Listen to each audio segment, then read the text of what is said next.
VIP, Avinguda Salvador Dalí 87 de Figueres, patrocina aquest espai.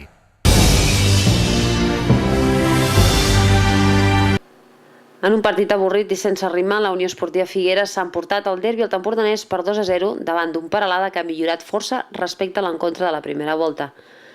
No es pot dir que el conjunt local hagi guanyat plàcidament, ja que el Peralada ha deixat un molt bon regust de boca de la mà de Tito Tellez, que ha imposat un millor tracte de la pilota que els seus predecessors.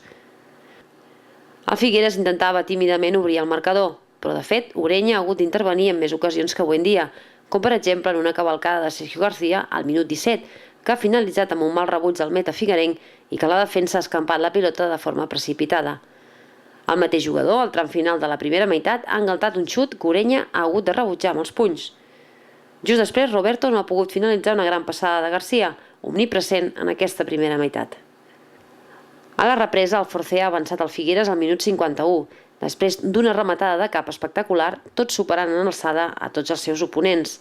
Això ha animat el maig, tot i que el Figueres només era superior en el marcador, no pas en el domini de la situació. Isma, al minut 54, ha tornat a posar a prova Ureña i Cruz, al 58, no ha calculat bé la rematada en una bona centrada de caram.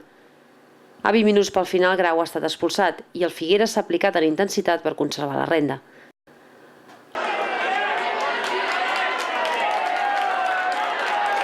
Els de Tito Tellez han disposat d'oportunitats per empatar i han tingut la bona a les botes de Vigas al minut 80, que ha enviat als núvols incomprensiblement un rebuig d'un potent xut de Litus. El mateix Vigas, que havia entrat de refresc, ha desaprofitat dues ocasions més al tram final.